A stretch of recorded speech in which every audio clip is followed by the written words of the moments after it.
They called me in on a Wednesday morning. Marjorie Thompson, my so-called superior, and Denise from HR sat across from me in a small, sterile conference room, their faces wearing the same rehearsed expressions of corporate regret. Kira, after 15 years with TechVantage, we're restructuring your position, Marjorie announced, her voice carrying a barely concealed note of satisfaction. Denise, ever the dutiful HR representative, slid a manila folder across the table. The company is moving in a new direction, she added. Your contributions have been valuable, but we're consolidating the research division under product development. I nodded, keeping my expression neutral. I didn't need to open the folder to know what was inside.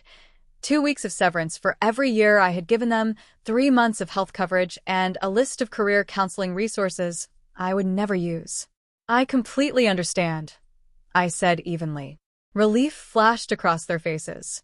They'd expected anger, maybe even tears. After all, I was a 55-year-old woman in an industry that worshipped youth. What they didn't know was that I had seen this coming weeks ago.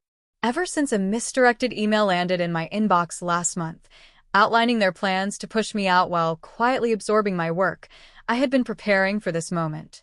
We'll need your laptop, phone, and key card before you leave on Friday, Marjorie continued, gaining confidence at my lack of resistance. Your team will be informed this afternoon. My team. 6 engineers I had personally recruited and mentored. The same team that helped me develop the distributed processing algorithm that now powered TechVantage's flagship accounting software, the very product that had made the company what it was today. Of course, I said, rising from my chair. Is there anything else? They exchanged glances, clearly thrown by my composure. That's all, Marjorie said, her confidence wavering for just a moment. Thank you for making this professional. I gave her a small smile before walking out.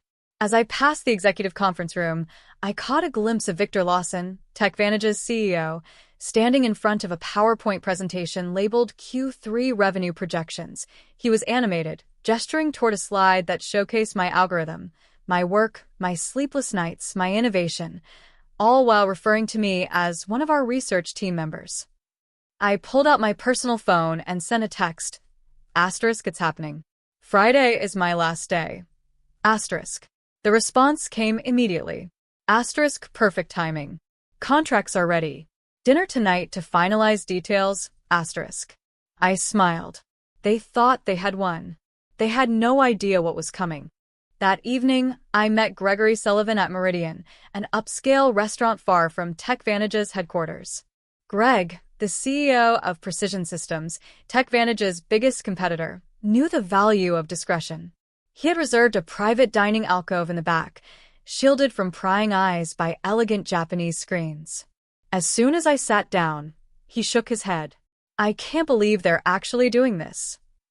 I smirked, picking up the menu. Believe it. Victor Lawson never understood what I actually created. He saw the product, the interface, the marketability. But the underlying architecture? That was just tech stuff to him. Greg exhaled, setting his menu aside. Their loss. I leaned forward slightly. It's worse than that. His brow furrowed. Go on. I reached into my bag and pulled out a slim folder. TechVantage never filed a patent for the distributed processing algorithm. Their legal team was supposed to, but they didn't. Whether it was oversight or arrogance, I don't know. But when I asked about it last month, their response seemed off. Greg's expression sharpened. So, what did you do? I checked the internal documentation. They were planning to push me out while quietly claiming the algorithm as company property. The only problem? I tapped the folder.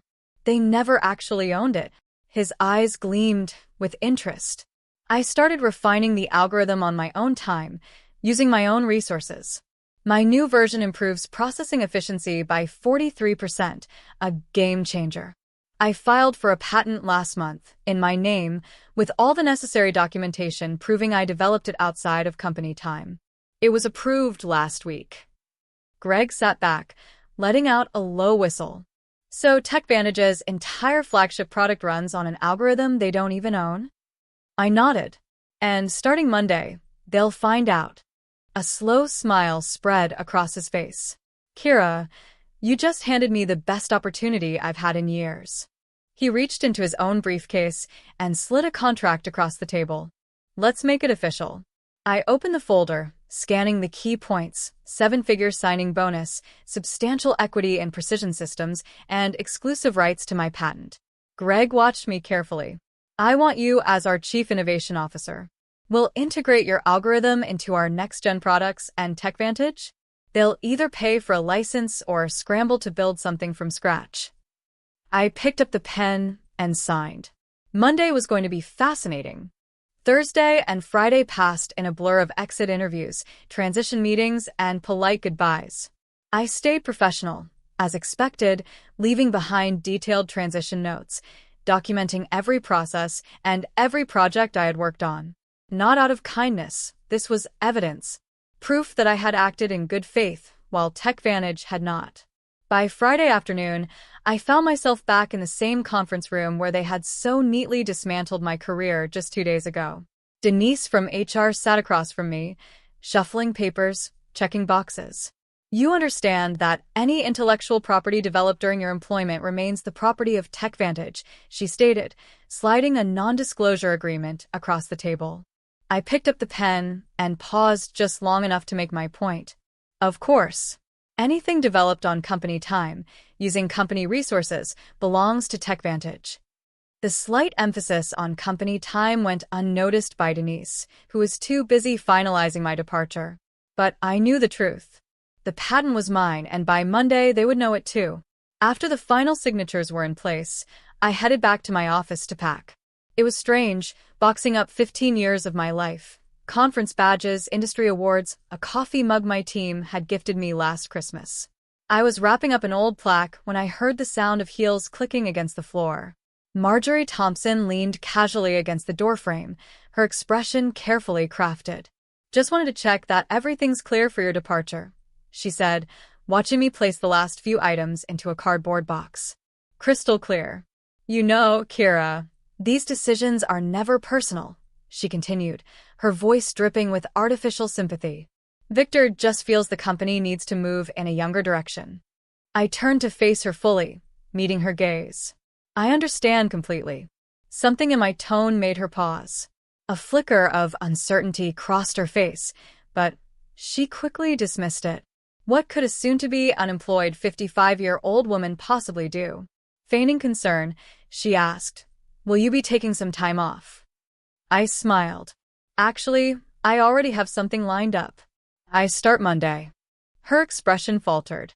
That's fast. It's a leadership position, I added. I'm quite excited about it. Marjorie blinked, clearly thrown off balance. She had assumed I would struggle, that I would fade into irrelevance. Instead, I was already 10 steps ahead. Well, good luck with that, she muttered before walking away, shoulders just a little stiffer than before. As I stepped out of TechVantage's glass doors for the final time, carrying my box of personal belongings, I took one last look at the building. Inside, they were likely celebrating my departure, thinking they had successfully erased me. They had no idea what was coming. At exactly 7 a.m., the press release went live. Precision Systems acquires exclusive rights to revolutionary processing algorithm. Dr. Kira Jennings joins as Chief Innovation Officer. Any company utilizing this technology must secure licensing through Precision Systems. The announcement was concise, direct, and devastating. By the time I arrived at my new office, spacious, modern, with floor-to-ceiling windows, the industry was already buzzing. Greg was waiting for me, a satisfied smirk on his face as he scrolled through news alerts on his phone. It's spreading fast. TechVantage should be waking up to a nightmare right about now. I smiled. Good. Let them. By 9:15 a.m., the shockwave had hit. My phone lit up with a text from Miguel, my lead developer at TechVantage. Complete chaos here. What did you do? I took a sip of my coffee and typed back.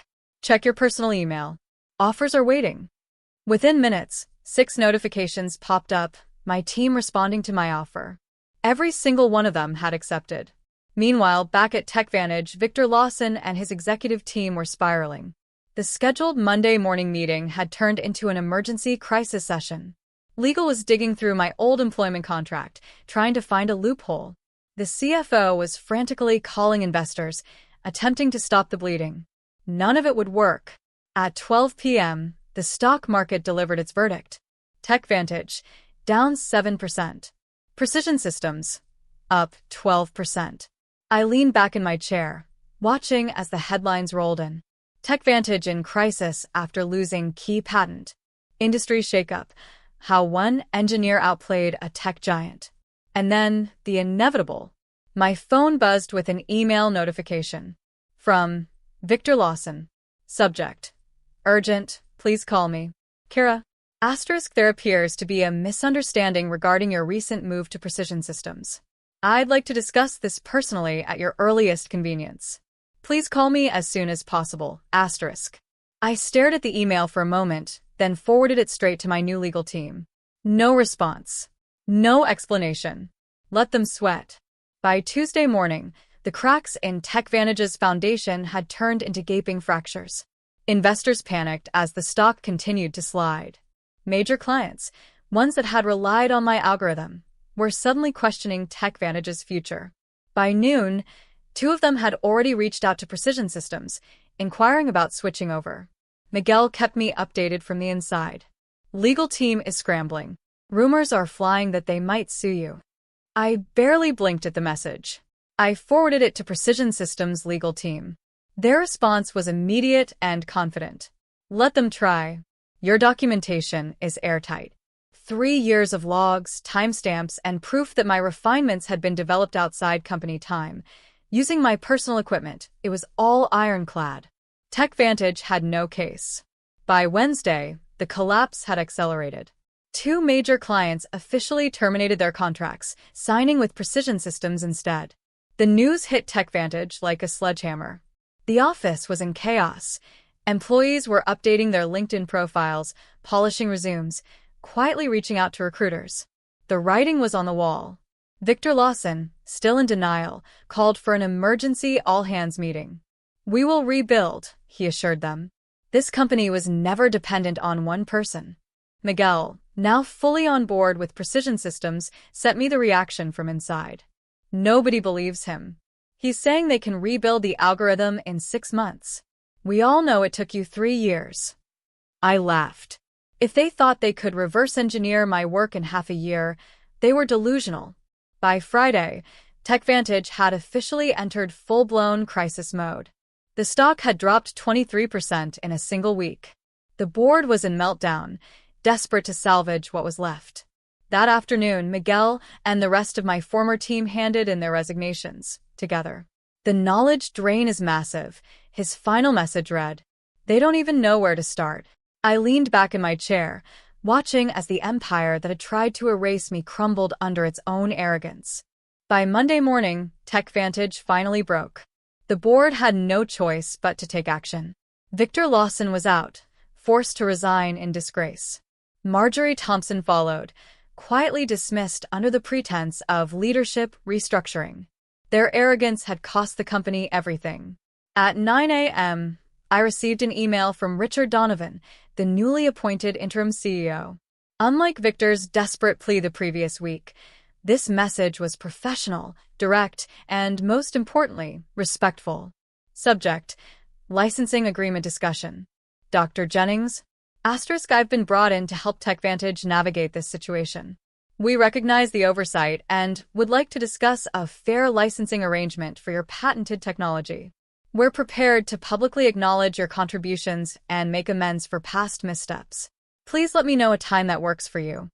I forwarded the email to Greg with a simple note. Phase 1 complete. His reply came instantly. Beautifully executed. The board is celebrating your first major victory. By the end of the day, the deal was finalized. TechVantage would license my algorithm from Precision Systems at 3 times the standard industry rate. More importantly, they would issue a public statement crediting me as the algorithm's sole creator. The markets reacted immediately. Precision Systems stock soared, while TechVantage's valuation crumbled. I leaned back in my chair, looking out at the city skyline. 15 years of being undervalued. 1 week to turn the tables. Now they all knew my name.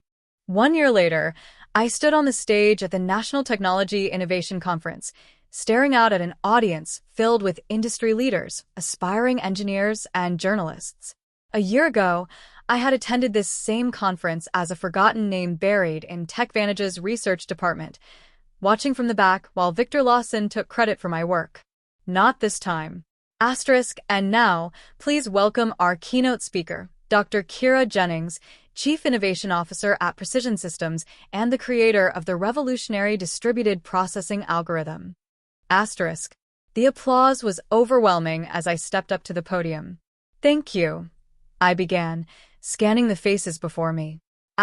Today, I want to talk about innovation, ownership, and the importance of recognizing the people behind groundbreaking technology. I spoke about my algorithm, how it had transformed data processing. But more importantly, I spoke about recognition, about the necessity of valuing intellectual contributions, regardless of where they come from. I never mentioned TechVantage by name, but everyone knew the story. Afterward, young engineers, especially women, approached me, eager, hopeful. "Your story changed the way I document my work," one of them said. I make sure I keep records, timestamps, everything. I smiled. Smart. Your innovations deserve protection. Later that evening, I checked my inbox and found an invitation from Women in Technology's Leadership Summit. Subject: Invitation to speak. We would be honored for you to deliver a keynote on the importance of securing intellectual property and the role of women in shaping the future of technology. I leaned back in my chair, exhaling slowly. 1 year ago, TechVantage had tried to erase me. Now my name was everywhere. Meanwhile, TechVantage had barely survived its self-inflicted disaster. After nearly collapsing, they had completely restructured, new leadership, new policies, but a permanently tarnished reputation. And then, the final milestone. Greg walked into my office, carrying a bottle of champagne and 2 glasses. "Happy anniversary," he said with a grin. Precision Systems just officially surpassed TechVantage in market valuation. The board wanted me to share the news with you personally before the public announcement. I let out a slow breath. "That's what happens when you value innovation properly," I said, watching as he poured the champagne. As we clinked glasses, I reflected, not on revenge, but on recognition. For years, my work had been hidden behind corporate politics, buried under someone else's name. Now, my name was permanently attached to the algorithm that had changed an industry, exactly where it belonged.